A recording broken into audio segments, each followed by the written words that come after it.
ఒక చితి మండుతోంది. ఆ మంటల మధ్య ఒక మహిళ నిలబడి ఉంది. ఆమె భర్త అప్పటికే చనిపోయాడు. కానీ సమాజం చెబుతోంది ఆమె కూడా చనిపోవాలి. ఇది ఒక కథ కాదు, ఇది శతాబ్దాల పాటు కొనసాగిన ఒక భయంకరమైన వాస్తవం. సతీ సహగమనం.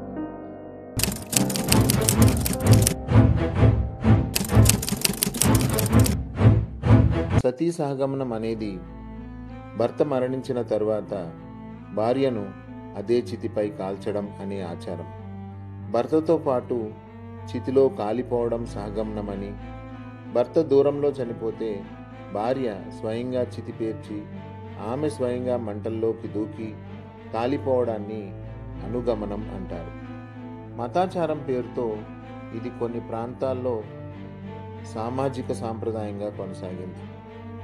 కొంతమంది చరిత్రలో విధవరాలు స్వచ్ఛంగా చితిలోకి దూకేవారని చెబుతారు. కానీ అనేక చారిత్రక ఆధారాలు వేరే కథ చెప్తున్నాయి. మంటల నుండి బయటకు రావడానికి ప్రయత్నించిన మహిళలను తిరిగి తోసేసిన ఘటనలు ఉన్నాయి. తాళ్లతో కట్టేసిన ఉదంతాలు ఉన్నాయి. ఆర్తనాదాలు వినిపించకుండా డప్పులు కొట్టేవారు. రాజా రామ్మోహన్ రాయ్ కుటుంబంలో జరిగిన సంఘటన కూడా దీనికి ఉదాహరణ. సతీ ఆచారం గురించి అనేక చరిత్రకారులు రాశారు. అల్ బెరూని విధవరాలికి 2 ఎంపికలని పేర్కొన్నారు. గుప్తుల కాలం శిలాశాసనాలు సహగమనాన్ని సూచిస్తున్నాయి.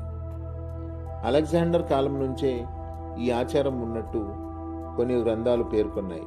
చాలామంది తమ కళ్ళారా చూసిన సంఘటనలు రాసుకున్నారు. చార్లెస్ ఫిలిప్ బ్రౌన్ కడపలో ఒక సహగమనాన్ని ఆపిన సంఘటన, వెన్నెలకంటి సుబ్బారావు గుంటూరులో చూసిన సహగమనం, విలియం కేరీ 1799లో చూసిన సంఘటన అతన్ని తీవ్రతగా కలిచివేసింది. మొఘల్ చక్రవర్తి అక్బర్ కూడా దీన్ని అరికట్టడానికి ప్రయత్నించారు.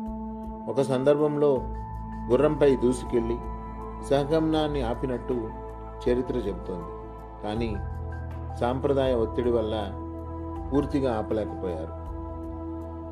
సతీ నిర్మూలన ఒక వ్యక్తి వల్ల కాదు, ఇది అనేక మంది చేసిన ఒక ఉద్యమం.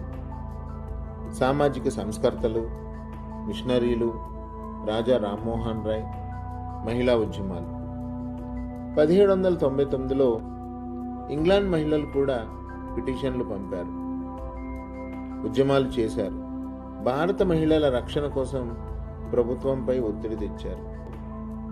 సహగమనాన్ని చూసిన తరువాత విలియం కేరీ ఉద్యమం ప్రారంభించాడు.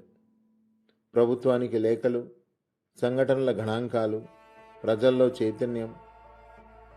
6 నెలల్లోనే 300కు పైగా సంఘటనలు నమోదయ్యాయి.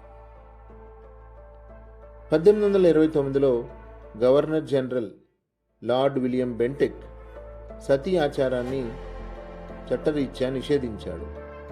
ఈ చట్టాన్ని వెంటనే ప్రచారం చేయడానికి కేరీ సహకరించారు. సతీ సహగమనం కేవలం ఒక ఆచారం కాదు, ఇది మహిళల జీవితాలపై సమాజం చేసిన అమానుషమైన దాడి. సువార్త సంస్కృతులను పరిష్కరిస్తుంది. మంటల్లో కాలిపోయింది కేవలం ఒక మహిళ కాదు, ఒక మనిషి ఆత్మగౌరవం కూడా.